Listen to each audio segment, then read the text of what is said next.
Welcome, seekers of hidden knowledge, to the mystical realm of the occult. Delve into the secrets of the universe as we journey together into the enigmatic world of ancient wisdom.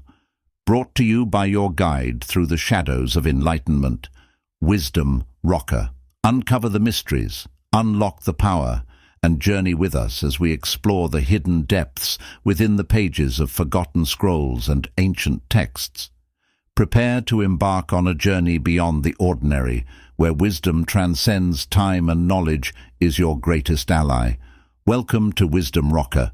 Prepare to awaken your inner sage.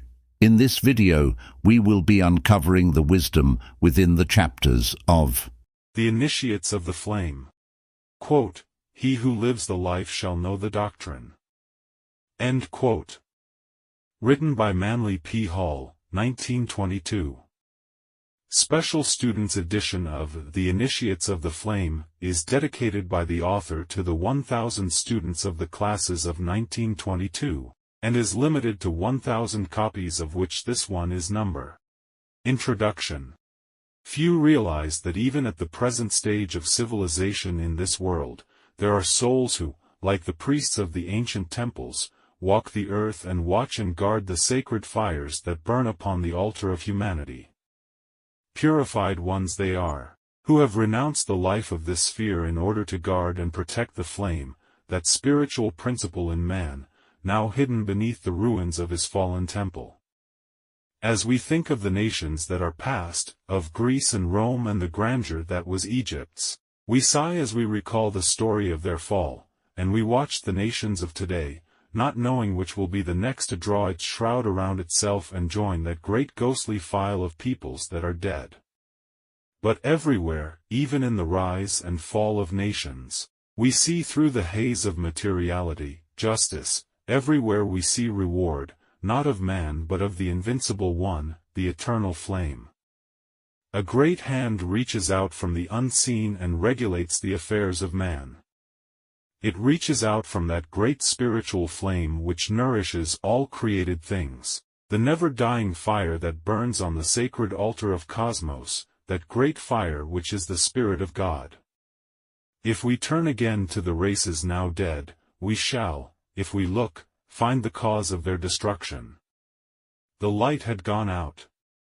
When the flame within the body is withdrawn, the body is dead.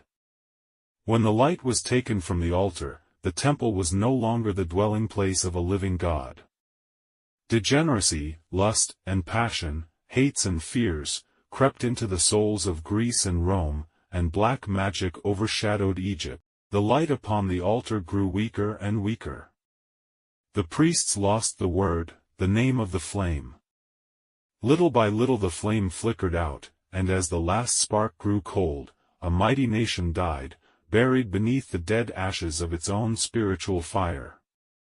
But the flame did not die. Like spirit of which it is the essence, it cannot die, because it is life, and life cannot cease to be. In some wilderness of land or sea it rested once again, and there rose a mighty nation around that flame. So history goes on through the ages. As long as a people are true to the flame, it remains, but when they cease to nourish it with their lives, it goes on to other lands and other worlds. Those who worship this flame are now called heathens. Little do we realize that we are heathen ourselves until we are baptized of the Holy Spirit, which is fire, for fire is light, and the children of the flame are the sons of light, even as God is light. There are those who have for ages labored with man to help him to kindle within himself this spark, which is his divine birthright. It is these who by their lives of self-sacrifice and service have awakened and tended this fire, and who through ages of study have learned the mystery it contained, that we now call the Initiates of the Flame. For ages they have labored with mankind to help him to uncover the light within himself, and on the pages of history they have left their seal, the seal of fire. Unhonored and unsung they have labored with humanity, and now their lives are used as fairy stories to amuse children. But the time will yet come when the world shall know the work they did, and realize that Our present civilization is raised upon the shoulders of the mighty demigods of the past. We stand as Faust stood, with all our lore, a fool no wiser than before, because we refuse to take the truths they gave us and the evidence of their experiences. Let us honor these sons of the flame, not by words, but by so living that their sacrifice shall not be in vain. They have shown us the way, they have led man to the gateway of the unknown, and therein their robes of glory passed behind the veil. Their lives were the key to their wisdom, as it must always be. They have gone, but in history they stand, milestones on the road of human progress. Let us watch these mighty ones as they pass silently by.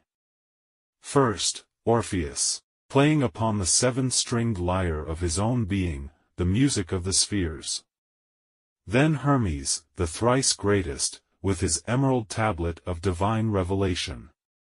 Through the shades of the past we dimly see Krishna, the illuminated, who on the battlefield of life taught man the mysteries of his own soul.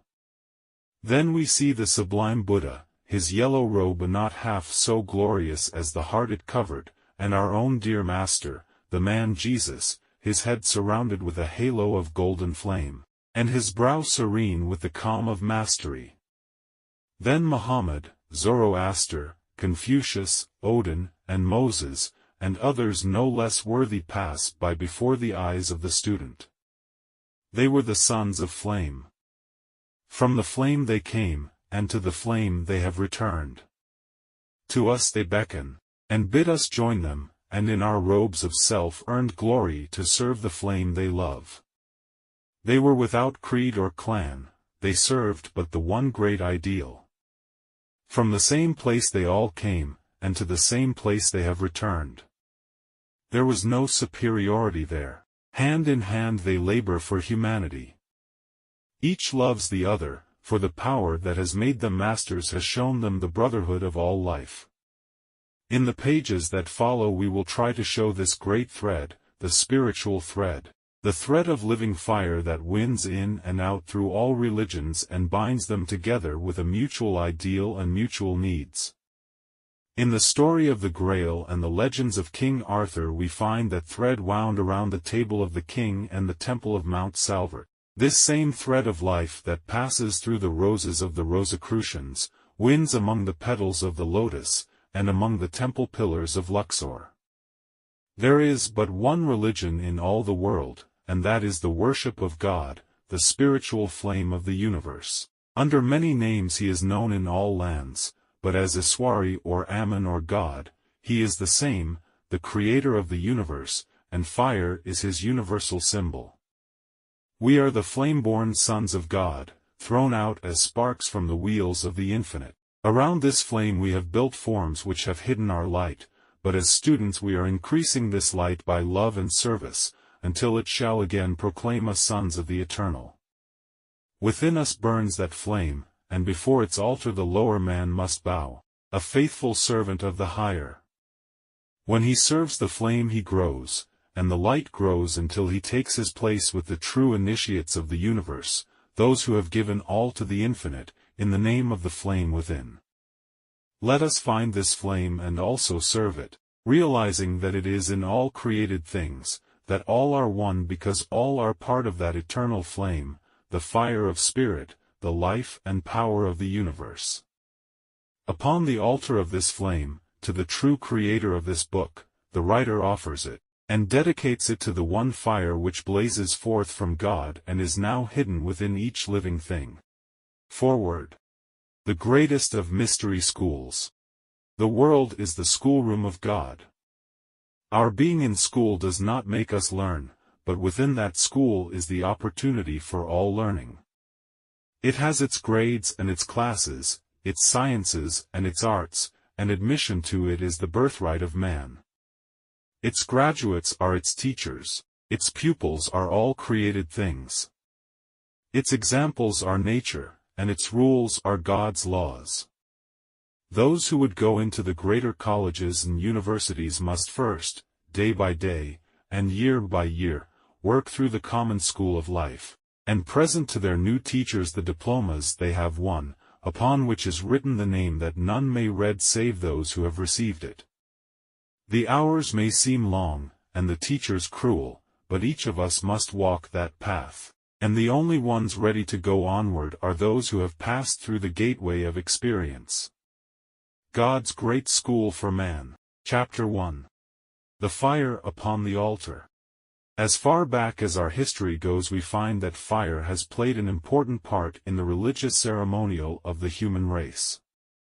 In practically every religion we find the sacred altar fires, which were guarded by the priests and vestals with greater care than their own lives. In the Bible we find many references made to the sacred fires which were used as one form of devotion by the ancient Israelites. The altar of burnt offerings is as old as the human race, and dates from the time when the first man, lifting himself out of the mists of ancient Lemuria, first saw the sun, the great fire spirit of the universe. Among the followers of Zoroaster, the Persian initiate, fire has been used for centuries in honor of the great fire god, Ormuzd, who is said by them to have created the universe. There are two paths or divisions of humanity whose history is closely related to that of the wisdom teachings. They embody the doctrines of fire and water, the two opposites of nature. Those who follow the path of faith or the heart, use water, and are known as the sons of Seth, while those who follow the path of the mind and action are the children of Cain, who was the son of Samael, the spirit of fire. Today we find the latter among the alchemists, the Hermetic philosophers, the Rosicrucians, and the Freemasons. It is well for us to understand that we ourselves are the cube altar upon which and in which burns the altar fire. For many centuries the initiate of fire has been nourishing and guarding the spiritual flame within himself, as the ancient priests watched day and night the altar fires of Vesta's temple. The ever-burning lamp of the alchemist, which having burned thousands of years without fuel in the catacombs of Rome, is but a symbol of this same spiritual fire within himself. In the picture we see the ever-burning lamp which was carried by the initiate in his wandering. It represents the spinal column of man, at the top of which is flickering a little blue and red flame, as the lamp of the ancients was fed and kept burning by the purest of olive oil. So man is transmitting within himself and cleansing in the laver of purification the life essences, which, when turned upward, provide fuel for the ever-burning lamp within himself. Upon the altars of the ancients were offered sacrifices to their gods. The ancient Hierophant offered up sacrifices of spices and incense.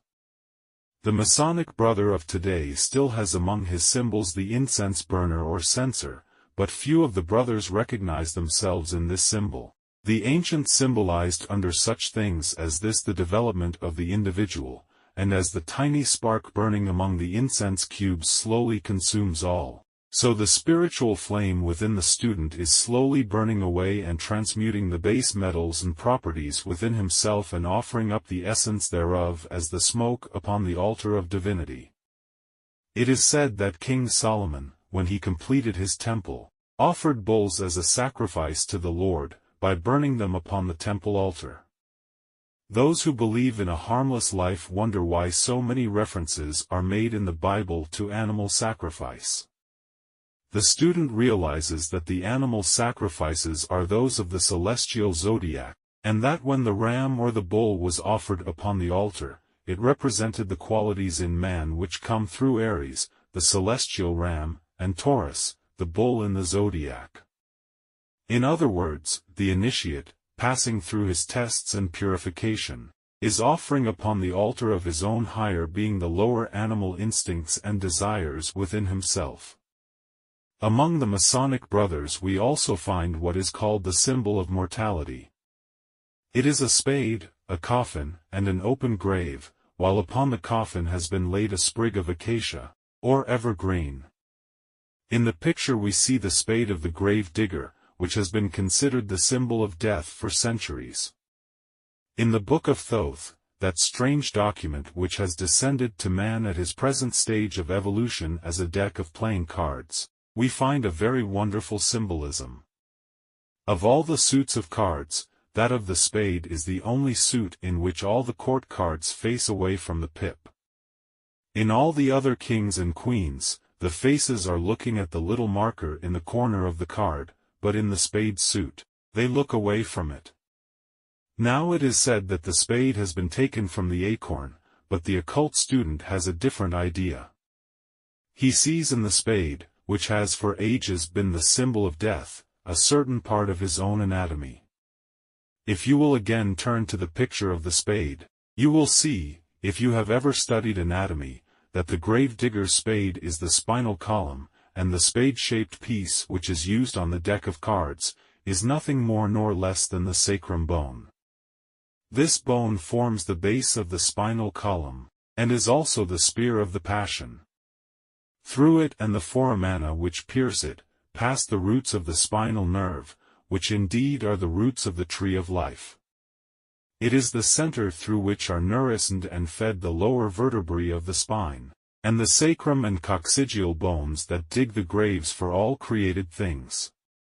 This point has been beautifully symbolized by the grave digger's spade, which has been used by the brothers of many mystic organizations for ages. The currents and forces working through these lower spinal nerves must be transmuted and lifted upward to feed the altar fire at the positive or upper end of the spine. The centering of thought or emotion upon higher or lower things, as the case may be, determines where this life energy will be expended. If the lower emotions predominate, the flame upon the altar burns low and flickers out, because the forces which feed it have been concentrated upon the lower centers. But when altruism predominates, then the lower forces are raised upward and pass through the purification which makes possible their being used as fuel for the ever-burning lamp. Thus we see why it was a great sin to let the lamp go out, for the pillar of flames which hovers over the tabernacle, purified and prepared after the directions of the Most High, is the spiritual flame that, hovering above man, lights his way wherever he may go. The sun of our solar system, that is, the spiritual sun behind the physical globe, is one of these flames. It began no greater than ours, and through the power of attraction and the transmuting of its ever-increasing energies it has reached its present proportions. This flame in man is the light that shineth in darkness. It is the spiritual flame within himself. It lights his way as no exterior light can. This radiating out from him brings into view, one by one, the hidden things of the cosmos, and his ignorance is dispelled in exactly the same proportion as his light is spread, for the darkness of the unknown can only be removed by light, and the greater the light, the further back the darkness is driven. This is the lamp of the philosopher, which he carries through the dark passageways of life, and by the light of which he walks among the stones and along the narrow cliff edge without fear. But although he gain all other things and have not this light within himself, he cannot know where he goes, he cannot watch his footsteps, and he cannot dispel his ignorance with the light of truth. Therefore, let each student watch the fire that bums upon his altar. Let him also make that altar, his body, as beautiful and harmonious as possible, and let him also sacrifice upon that altar the frankincense and myrrh, his actions and his deeds. As in the tabernacle he offers all upon the altar of divinity, so let him day by day dispel the symbols of mortality, the coffin and the open grave by which he prepared himself through the mastery of the lower emotions within himself, and recognize that no matter how crystallized or dead his life may be, the fact that he exists at all proves that the sprig of acacia, the promise of life and immortality, is somewhere within himself, and although the flame of life may appear faint or cold, if he will supply the fuel by his daily actions, he will kindle the altar flame once more within himself, which, shining forth, will also help his brother to kindle this flame, which is a living sacrifice to the living God. Chapter 2. The Sacred City of Shamballa. In every mythology and legendary religion of the world there is one spot that is sacred above all others to the great ideal of that religion. To the Norsemen it was Valhalla, the city of the slain, built of the spears of heroes, where feasting and warfare was the order of the day. Here the heroes fought all day and reveled by night. Every day they killed the wild boar and feasted on it, and the next day it came to life again. In the Northland they tell that Valhalla was high on the top of the mountains, and that it was connected to the earth below by Bifrost, the rainbow bridge, that up and down this bridge the gods came, and Odin, the All-Father, came down from Asgard, the city of the gods, and worked and labored with mankind. Among the Greeks, Mount Olympus was held sacred, and here the gods are said to have lived high on the top of a mountain. The Knights of the Grail are said to have had their castle among the crags and peaks of northern Spain on Mount Salvert. In every religion of the world there is a sacred spot, Meru of the Oriental, and Mount Moriah and Mount Sinai, upon which the tablets of law were given to man. All those are symbols of one universal ideal, and as each of these religions claimed among the clouds a castle and a home, so it is said that all the religions of the world have their headquarters in Shambhala, the sacred city in the Gobi Desert of Mongolia. Among the Oriental peoples there are wonderful legends of this sacred city, where it is said the Great White Lodge or Brotherhood meets to carry on the governing of world affairs. As the Asurs of Scandinavia were 12 in number, as Olympus had 12 gods, so the Great White Brotherhood is said to have 12 members, which meet in Shambhala and direct the affairs of men. It is said that this center of universal religion descended upon the earth when the polar cap, which was the first part of the earth to crystallize, became solid enough to support life. Science now knows that not only does the earth have two motions, that of rotation upon its axis and revolution around the sun, but that it has 9 other motions, according to Flammarion, the French astronomer. One of these motions is that of the alternation of the poles. In other words, someday that part of the Earth's surface which is now the North Pole will become the South Pole. Therefore, it is said that the sacred city has left its central position and after much wandering is now located in Mongolia.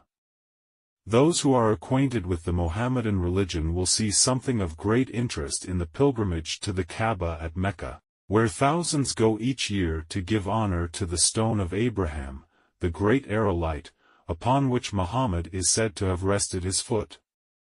Old and young alike, some even carried, wind through desert sands and endure untold hardships, many coming from great distances, to visit the place they cherish love. In India we find the same thing.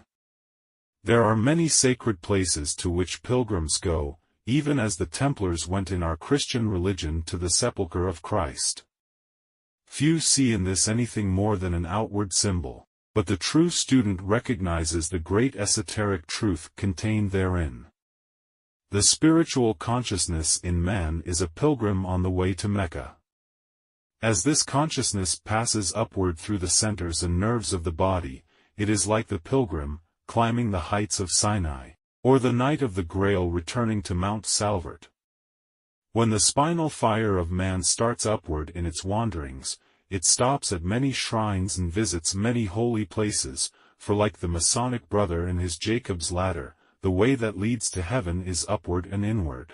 The spinal fire goes through the centers or seed ground of many great principles, and worships at the shrine of many divine essences within itself, but it is eternally going upward, and finally it reaches the great desert. Only after pain and suffering and long labor does it cross that waste of sand. This is the Gethsemane of the higher man, but finally he crosses the sacred desert, and before him in the heart of the lotus rises the golden city, Shambhala. In the spreading of the bone between the eyes called the frontal sinus, is the seat of the divine in man. There, in a peculiar gaseous material, floats, or rather exists, or is, the fine essence which we know as the spirit. This is the lost city in the sacred desert, connected to the lower world by the rainbow bridge, or the silver cord, and it is to this point in himself that the student is striving to rise. This is the sacred pilgrimage of the soul. in which the individual leaves the lower man in the world below and climbs upward into the higher man or higher world, the brain. This is the great pilgrimage to Shambhala, and as that great city is the center for the direction of our earth, so the corresponding great city in man is the center for his governmental system. When any other thing governs man, he is not attuned to his own higher self, and it is only when the gods, representing the higher principle, come down the rainbow bridge and labor with him, teaching him the arts and sciences, that he is truly receiving his divine birthright. In the Orient the student looks forward with eager longing to the time when he shall be allowed to worship before the gates of the sacred city, when he also shall see the initiates in silent conclave around the circular table of the zodiac, when the veil of Isis shall be torn away, and the cover lifted from the Grail cup. Let the student remember that all of these things must first happen within himself before he can find them in the universe without. The 12 elder brothers within himself must first be reached and understood before those of the universe can be comprehended. If he would find the great initiates without, he must first find them within, and if he would see that sacred city in the lotus blossom, he must first open that lotus within himself, which he does, petal by petal, when he purifies and attunes himself to the higher principles within. The lotus is the spinal column once more, its roots, deep in materiality, its blossom, the brain, and only when he sends upward nourishment and power, can that lotus blossom within himself blossom forth with its many petals, giving out their spiritual fragrance. Sometimes you will see in store windows funny little Chinese gods or Oriental Buddhas sitting on the blossom of a lotus. In fact, if you look carefully, you will find that nearly all of the Oriental gods are so depicted. This means that they have opened within themselves that spiritual consciousness which they call the Sushama. You have seen the funny little hats worn by the Hindu gods. They are made to represent a flower upside down, and once more, like the rod of Aaron that budded, we see the reference made to the unfolding of consciousness within. When the lotus blossom has reached maturity, it drops its seed, and from this seed new plants are produced. It is the same within the spiritual consciousness, which, when the plant is finished and its work is done, is released to work and produce other things. In the Western world the lotus has been changed to the rose. The roses of the Rosicrucian, the roses of the Masonic degrees, and also those of the Order of the Garter in England, all stand for the same thing, the awakening of consciousness and the unfolding into full bloom of the soul qualities of man. When man awakens and opens this bud within himself, he finds, like the gold pollen in a flower, this wonderful spiritual city, Shamballa, in the heart of the lotus. When this pilgrimage of his spiritual fire is accomplished, he is liberated from the top of the mountain, as in the ascension of Christ, and the spiritual man, freed by his pilgrimage from the wheel of bondage, rises upward from among his disciples, the convolutions of the brain. With the great cry of the initiate, which has sounded through the mystery schools for ages when the purified student goes onward and upward to become a pillar in the temple of his God. With that last cry the true mystery of Shamballa, the sacred city, is understood and he joins the ranks of those who in white robes of purity, their own soul bodies, gaze down upon the world and see others liberated in the same way, and who also sound the eternal tocsin, consummatum est, it is finished. Chapter 3. The Mystery of the Alchemist. There are very few occult students today who have not heard of the alchemist, but there are very few who know anything about the strange men who lived during the Middle Ages and concealed under chemical symbolism the history of the soul. At a time when to express a religious thought was to court annihilation at the stake or wheel, they labored silently in underground caves and cellars to learn the mysteries of nature which the religious opinions of their day denied them the privilege of doing. Let us picture the alchemist of old, deep in the study of natural lore. We find him among the test tubes and retorts of his hidden laboratory. Around him are massive tomes and books by ancient writers. He is a student of nature's mystery, and has devoted years, lives maybe, to the work he loves. His hair has long since grayed with age. By the light of his little lamp he reads slowly and with difficulty the strange symbols on the pages before him. His mind is centered upon one thing, and that is the finding of the Philosopher's Stone. With all the chemicals at his command, their various combinations thoroughly understood, he is laboring with his furnace and his burners to make of the base metals the Philosopher's gold. At last, he finds the key and gives to the world the secret of the Philosopher's gold and the immortal stone. Salt, sulfur, and mercury are the answer to his problem. From them he makes the Philosopher's Stone, from them he extracts the elixir of life, with the power that they give him he transmutes the base metals into gold. The world laughs at him, but he goes on in silence, really doing the things the world believes impossible. Carrot. After many years of labor, he takes his little lamp and silently slips away into the great unknown. No one knows what he has done, or the discoveries that he has made, but he, with his little lamp, still explores the mysteries of the universe.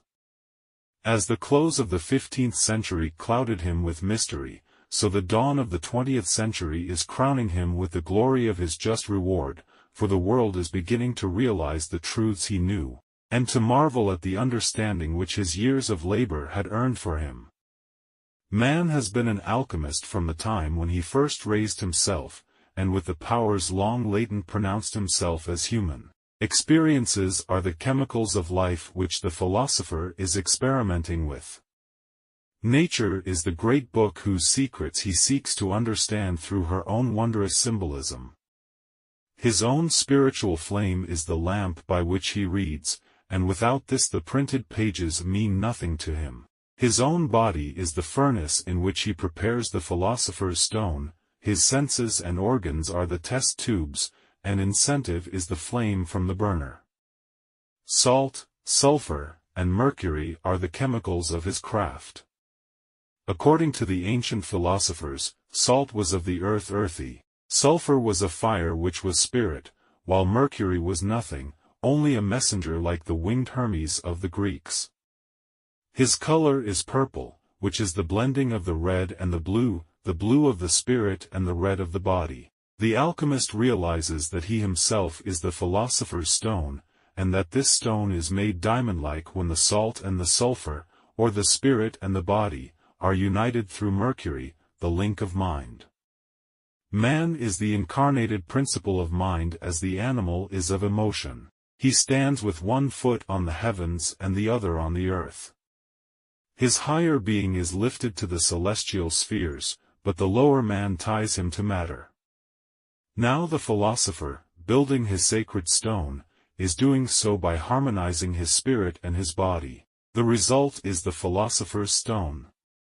The hard knocks of life chip it away and facet it until it reflects lights from a million different angles. The elixir of life is once again the spirit fire, or rather the fuel which nourishes that fire, and the turning of the base metal into gold is accomplished when he transmutes the lower man into spiritual gold. This he does by study and love. Thus, he is building within himself the lost panacea for the world's woe. The turning of the base metal into gold can be called a literal fact, as the same chemical combination which spiritually produces gold, will also do this physically. It is a known fact that many of the ancient alchemists really did create the precious metal out of lead, alloy, etc., but it was upon the principle that all things contain some part of everything else. In other words, every grain of sand or drop of water has in some proportion every element of the universe therein. Therefore, the alchemist did not try to make something from nothing, but rather to extract and build that which already was, and this the student knows is the only possible course of procedure. Man can create nothing from nothing, but he does contain within, in potential energy, all things, and like the alchemist with his metals, he is simply working with that which he already has. The living Philosopher's Stone is a very beautiful thing. Indeed, Like the fire opal, it shines with a million different lights, changing with the mood of the wearer. The transmuting process, whereby the spiritual fire passing through the furnace of purification radiates from the body as the soul body of gold and blue, is a very beautiful one. The Masons have among their symbols that of a five-pointed star with two clasped hands within it, and in that we have the mystery of the Philosopher's Stone. The clasped hands represent the united man in which the higher and the lower are working for their mutual betterment, by a cooperative rather than a competitive system. The five-pointed star is the soul body, born of this cooperation. It is the living Philosopher's Stone, more precious than all the jewels of earth. From it pour the rivers of life spoken of in the Bible. It is the star of the morning that heralds the dawn of mastery and is the reward that comes to those who follow in the footsteps of the ancient alchemist. It is well for the student to realize that the alchemy of life produces in natural sequence all of the states of progression which are explained in the writings of the alchemist, until finally the sun and the moon are united as described in the Hermetic marriage, which is, in truth, the marriage of the body and the spirit for the mutual development of each other. We are the alchemists who centuries ago carried on in secret our studies of the soul, and we still have the same opportunity that we had then, even more than then. For now we can state our opinions with little danger of personal injury. The modern alchemist thus has an opportunity that his ancient brother never had. On a busy street corner, he daily sees nature's experiments carried on. He sees the mixing of metals, and from the everyday book of life, through the power of analogy, he may study divinity. Through experience and often suffering, the steel of his spirit is tempered by the flame of life. As the moon and the zodiac touches off like a fuse the happenings of life, so his own desires and wishes touch off the powers of his soul, and the experiences may be transmuted into soul qualities when he has developed the eye which enables him to read the simplest of all books, everyday life.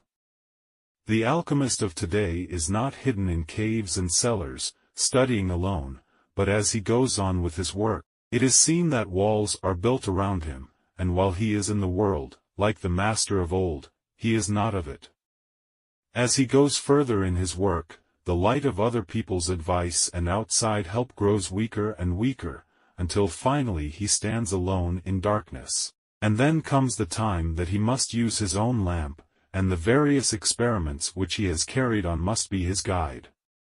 He must take the elixir of life which he has developed and with it fill the lamp of his spiritual consciousness, and holding that above his head, walk into the great unknown, where if he has been a good and faithful servant, he will learn of the alchemy of divinity.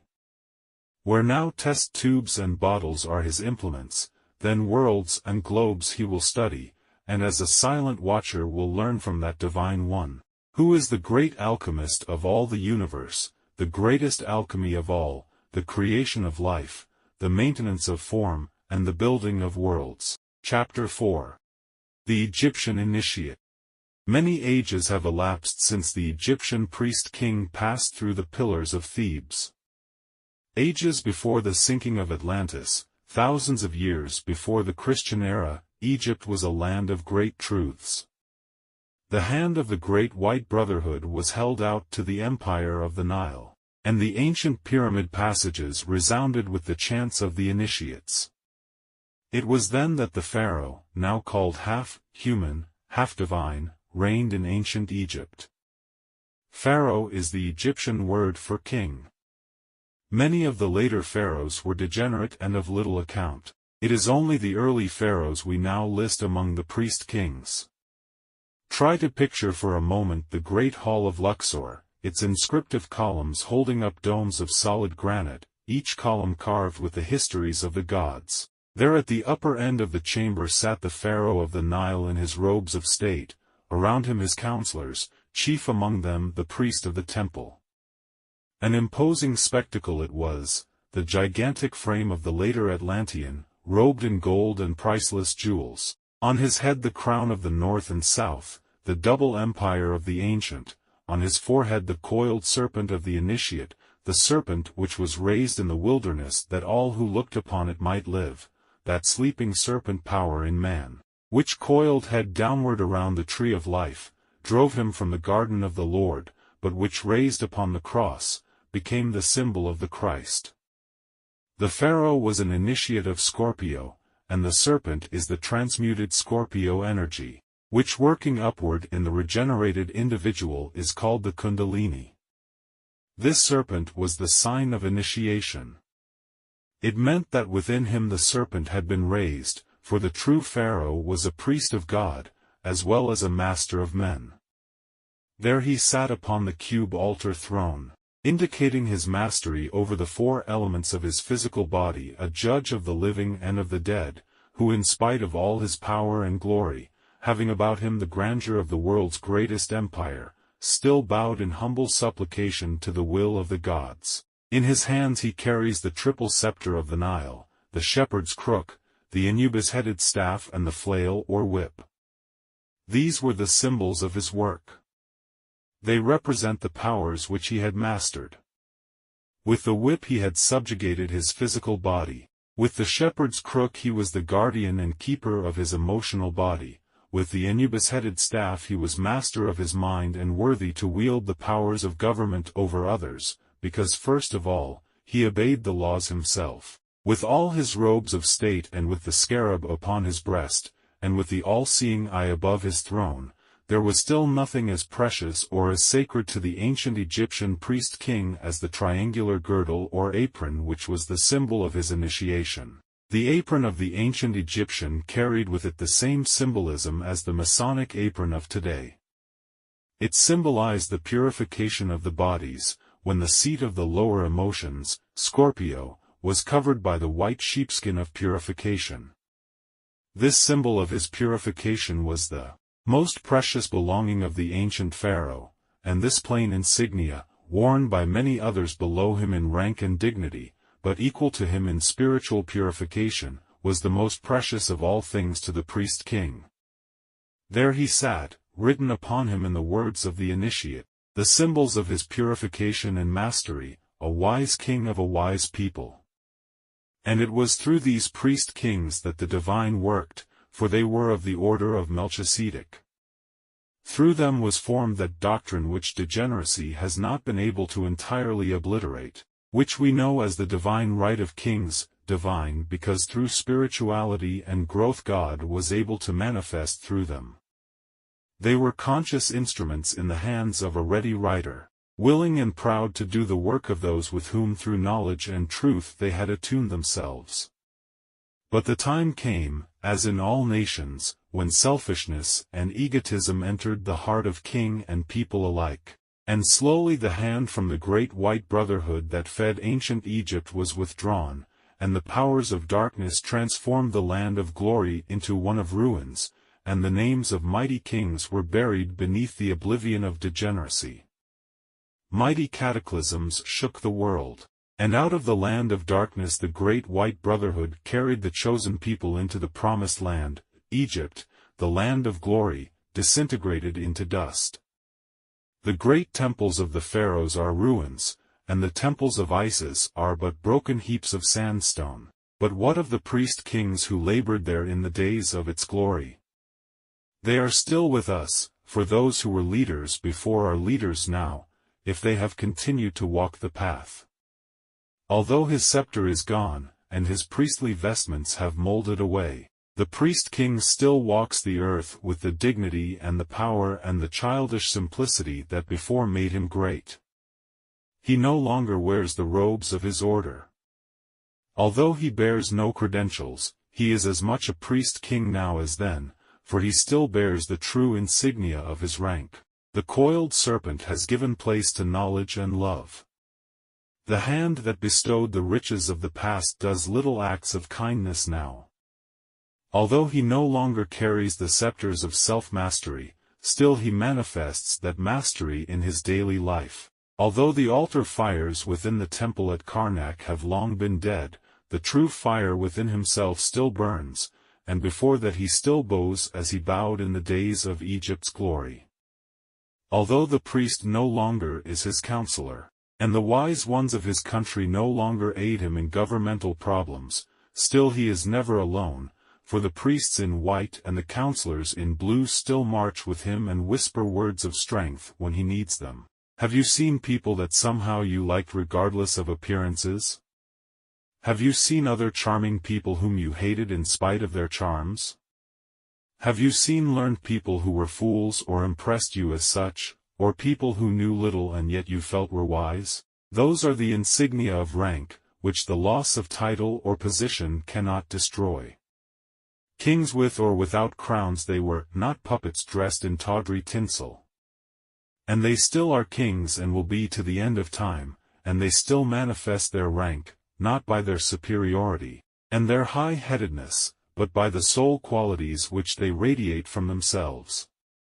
The purity of their lives still radiates outward from those who wore the apron of the initiate, for while that triangular apron with its serpent drawn upon it has long since rotted away, still the spiritual counterpart of that symbol radiates in their daily lives, proving beyond all dispute that they were priest-kings and are today.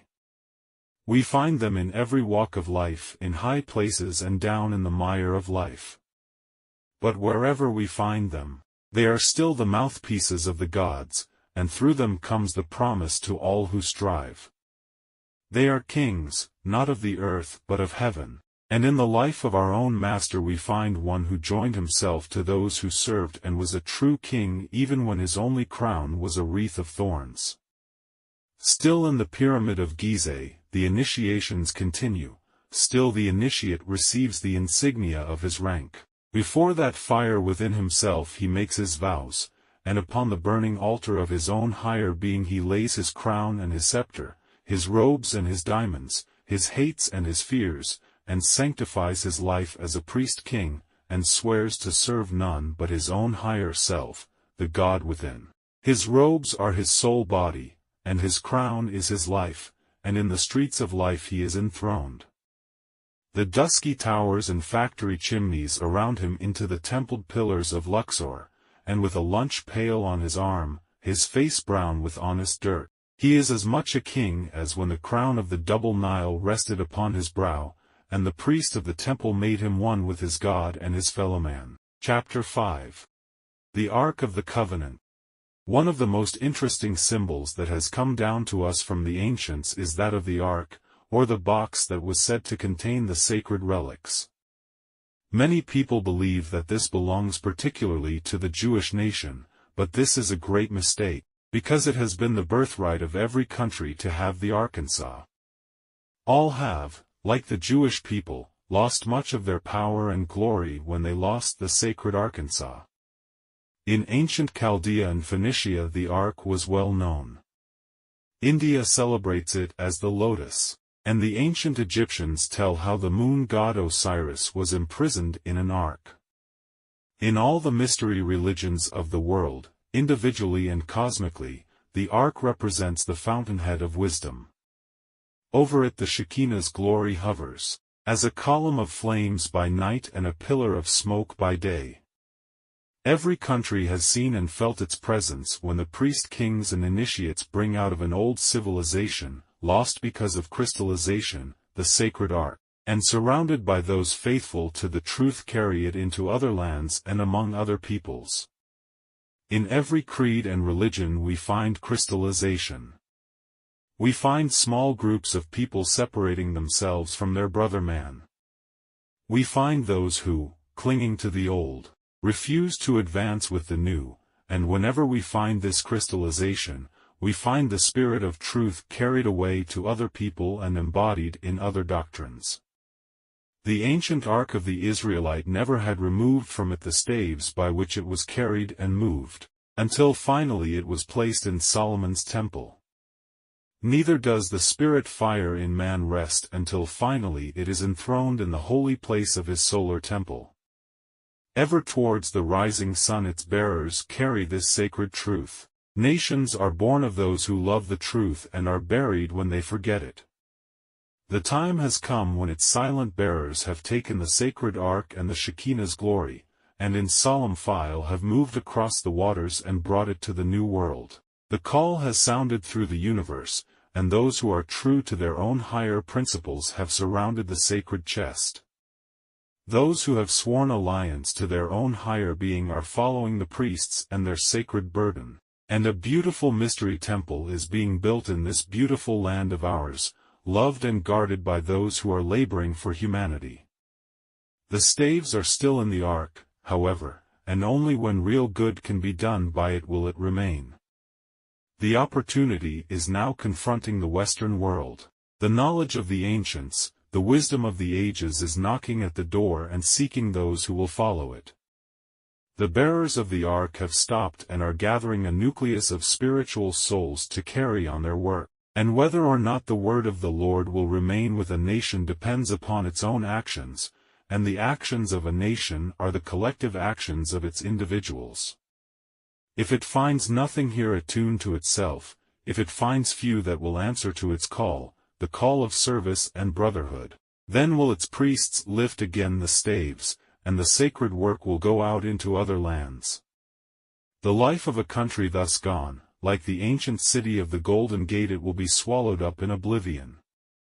The call is sounding, and those who love the truth and think and care for the light must join that band of servers who have for centuries dedicated themselves to the preservation of truth. Their lives they have given 1,000 times, their happiness has been second to their duty. They are the keepers of the sacred word, and the law of attraction draws to them all who love and live the truth.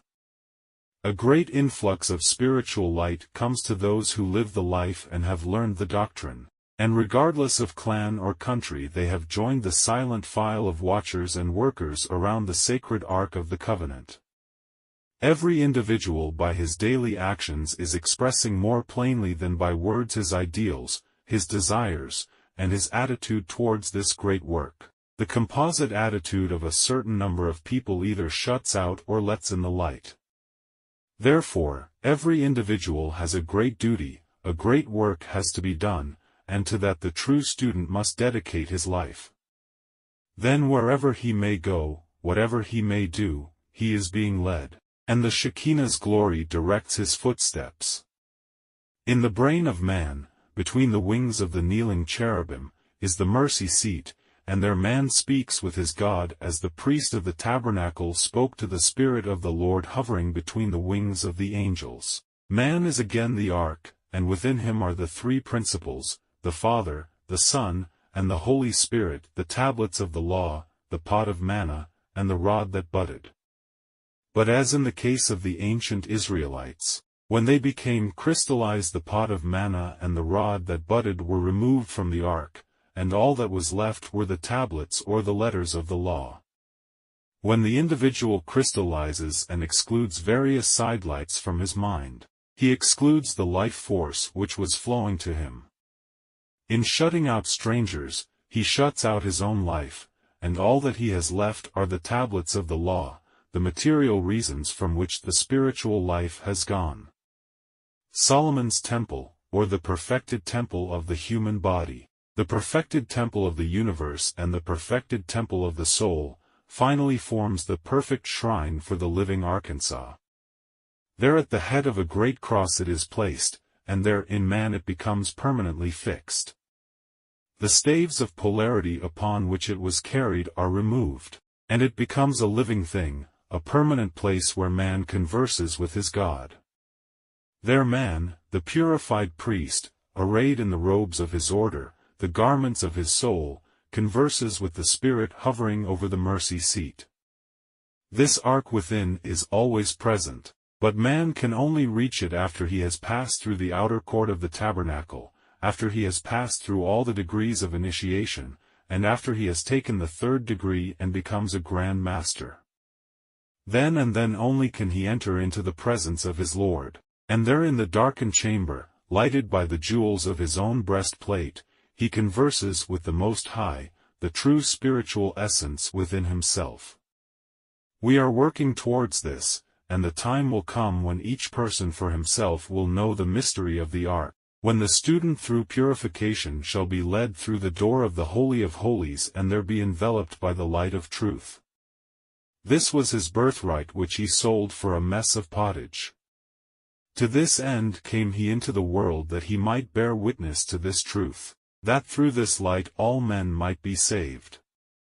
The ark, that great spiritual principle, surrounded by its loving workers, is calling all to follow it. When through materiality and degeneracy a great people are destroyed or a continent sinks beneath the ocean, then those that are true are called around the ark, and as its faithful servers are led out of the land of darkness into the new world and a promised paradise. All great teachings set forth the same thing. The student will find that it is true, and when he allies himself with the powers of light, when he becomes a channel for its expression, and when he radiates it from himself to all who need it, then indeed will the light protect him and he shall become a son of God. Chapter 6. Knights of the Holy Grail. Before starting to take up the study of the Grail legends, it will be well for all who are interested to read those tales that are now listed under the heading of children's fairy stories. For example, the story of good King Arthur and his Round Table is a cosmic myth, and while there is little doubt that he as a man also lived, the real mystery as in the story of the Christ, is not the literal tale, but the great mystic or occult truth that it concealed under allegory and parable. It is the same with the story of Parsifal, which can never be really understood and appreciated until the student sees in the knight and later king of the Sacred Cup, his own spiritual development and the temptations he must also master if he would become a king of the Grail. In Lohengrin also the same truth is shown to the world. It is the path of initiation along which each must pass on his road to self-mastery. To every nation and in every tongue sacred legends have been given to teach man the path he must follow. The blind Homer of the Greeks who told of the wanderings of Ulysses gave the same great truths to the world. The skalds of ancient Norway and Sweden and the prophets of the Jews used the same means. And everywhere from the sacred books of the East to the legends of the American Indians we find one great connected truth told to many different people in ways that were best suited for their development. Such a truth is the legend of the Round Table, given to King Arthur as a wedding gift. All true students know what wedding that was. Not of earth but the wedding of the spiritual and intellectual within the initiate himself, when the spirit and the body are united eternally, each swearing to honor and protect the other. Of such a marriage was the union of Arthur and Guinevere in the legend of the king. Let us first of all consider the coming of Arthur the king. We read in the legend of Arthur regarding Merlin the magician, the wise man who it is said had charge of the coming king during his youth. Merlin represents the hand of the elder brothers, who realizing that a great ego had come into the world, had consecrated themselves to the work of preparing him for his mission. It was under the direction of Merlin, the master mind, that the anvil and stone with the sword thrust into it were raised in the square of the city when it became necessary for a new king to be selected. It was he also who called all of the brave knights of the country and told them that the one who could draw forth the sword would be king of all the land. And of all the knights in the land, Arthur the half-grown boy was the only one who could release the sword. There is a very wonderful mystery of the soul contained within that divine allegory. Let us read the letters that were engraved upon the sword. Whoso pulleth out this sword of this stone and anvil is right wise king born of England. The cube stone is the body. It has been so symbolized for centuries, and today among the Masons the ashlar is the symbol of man. Experience is the anvil, and it is upon this anvil that the sword is tempered. The sword is spirit, and he who would be king in the true spiritual sense of the word must first show his divine power by freeing the sword of spirit from the casings of the lower man and the world. It is the same symbol as that later used by Sir Galahad, the guileless knight, the personification of the purified man, who comes without a sword but who later arms himself with the sword of spirit that he draws from the cube block which was floating down the river of life, past Camelot. Sir Galahad had the strength of 10 because his heart was pure, and the knight of today must follow in the same path. If you have read the story of King Arthur, you will remember how he was given Excalibur, the enchanted sword, how it came up out of the water held by a hand draped in white. Excalibur represents light and truth, which is the weapon of the true initiate. In England there still hangs on a courthouse wall the Round Table of King Arthur. In the very center of the table is a beautiful rose painted in natural colors. This symbol is that of the Rosicrucians, the ancient alchemists, and there is a direct connection between the legend of the British king and the ancient philosophers of fire. Now let us turn our attention for a moment to the history of the Holy Grail, or the cup from which Christ drank at the Last Supper and which was said to have caught his blood when he was dying upon the cross. Ancient legends tell us that this cup was made from a sacred stone which had been the crown jewel of Lucifer, the dynamic energy of the universe. It was said that the green stone had been struck from the crown of Lucifer by the archangel Michael during the famous battle in heaven. After the death of Christ, it is said that Joseph of Arimathea took the sacred cup and the spear of the Passion and carried them into a distant land. He wandered with his sacred relics through Europe and is said to have finally died. And those who came after him after many centuries of tribulation carried the sacred relics to Mount Salvert in northern Spain, where they remained until Parsifal finally took the Grail and spear back to the east where it is to be now preserved. It is around this cup and spear that the legends of Parsifal and King Arthur have been written, and it is through study of this fact that we are able to better understand the mystery of the Great White Lodge, of which the Round Table of Arthur and the circular temple of the Knights of the Grail is a symbol. Although we no longer have the cup as a physical symbol, it is not gone from among us, and as in the days of old the brave Knights of the Round Table went out to fight for right, so those knights of today who belong to the Great White Brotherhood go out into the world in the name of truth and labor with mankind and seek to right the wrongs of the world. It is said that the knights of Arthur's court always fought for virtue and purity, and so did those who rode out of Mount Salvert. The Grail cup is the symbol of the creative force of nature. It is also the symbol of the human race which is slowly learning the mysteries of creation. Within the cup is the blood of Christ, that force, which is transmuting the body into soul, fast or slowly as we give it greater or lesser opportunity. In the sacred spear we find symbolized again the creative force, which in the hands of Klingsor, the evil one, wounds and causes suffering, but which when held by the pure Parsifal heals the very wound that it caused. A great lesson is being taught to man through these allegories, but the average person is unwilling to stop and consider them. They do not realize that they themselves are the ones whom the elder brothers of humanity must use in the fight against the forces of evil. They do not realize that the dragons and ogres of the legends are their own lower natures which they must overcome. They do not see in the hand-to-hand combat of the knights of old for a lady's hand the higher and lower man fighting for the soul within. The knight of today does not realize that the white armor that he wears is his own purified body, which is proof against all the attacks of vice and passion, but nevertheless this is the meaning of the legend. His shield is truth, which is a perfect protection to the inner man. His strong right arm is the knowledge and spiritual power he has developed within, and the sword that he uses is the spiritual light with which the pure flame of the spirit fire dispels the darkness of ignorance and the demons of lust. The sacred spear and the cup which he serves are the two poles of the creative life force within, the development of which he gains as he daily serves his fellow men. Far from the uninitiated, the 12 elder brothers of mankind sitting around the circular table of the universe watch the knights in their battle of life, and the time comes when the student, having finished his work here, is liberated at the foot of the Grail. There the candidate stands robed from head to foot in the armor of spirit and in the pure white of a body that has been cleansed.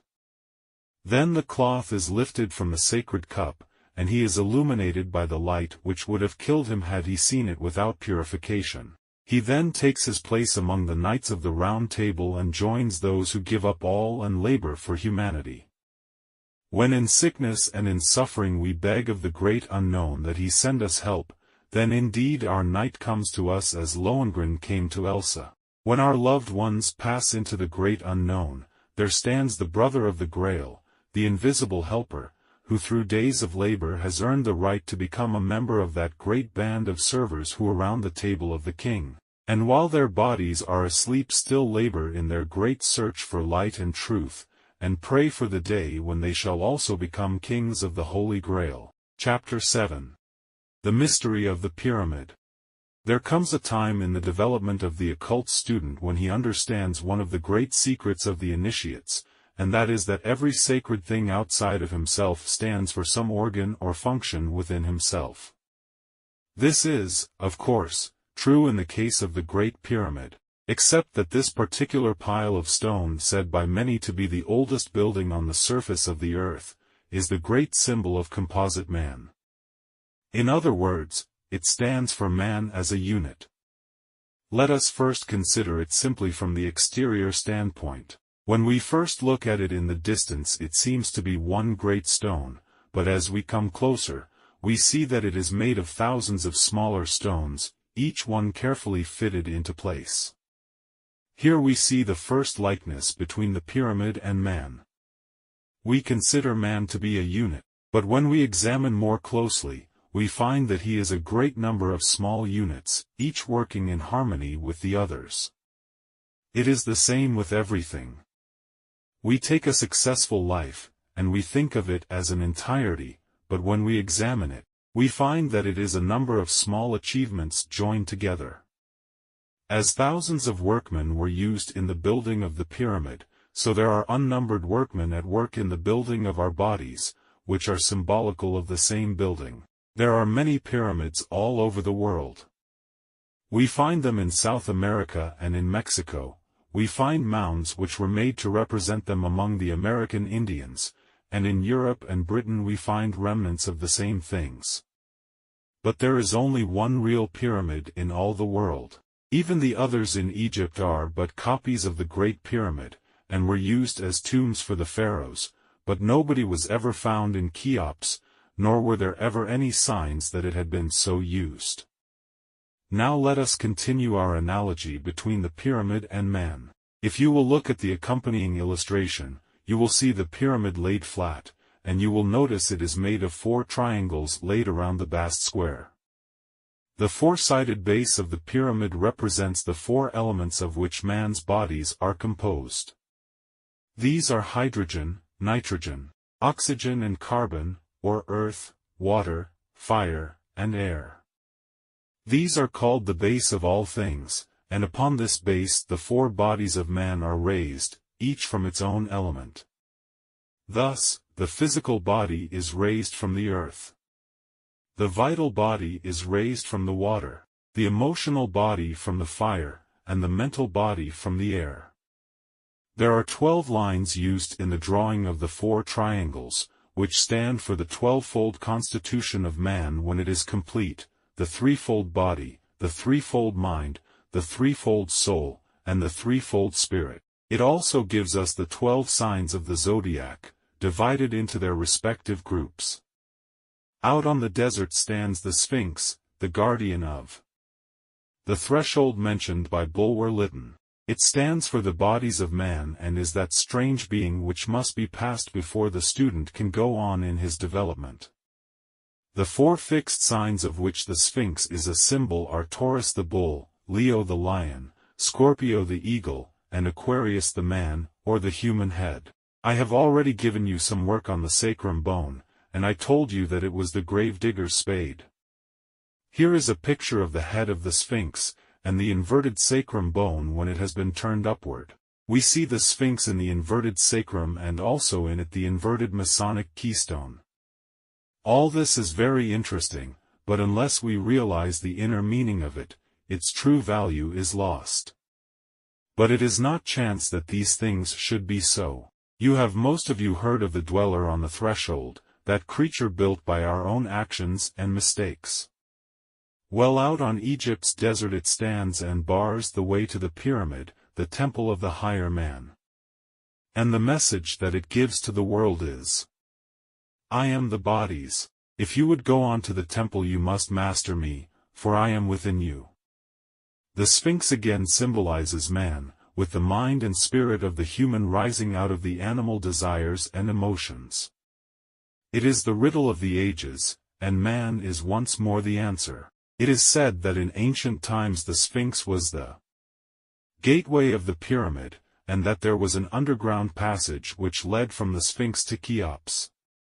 This would make the symbolism even more perfect, for the gateway to the spirit is through the bodies according to the ancients.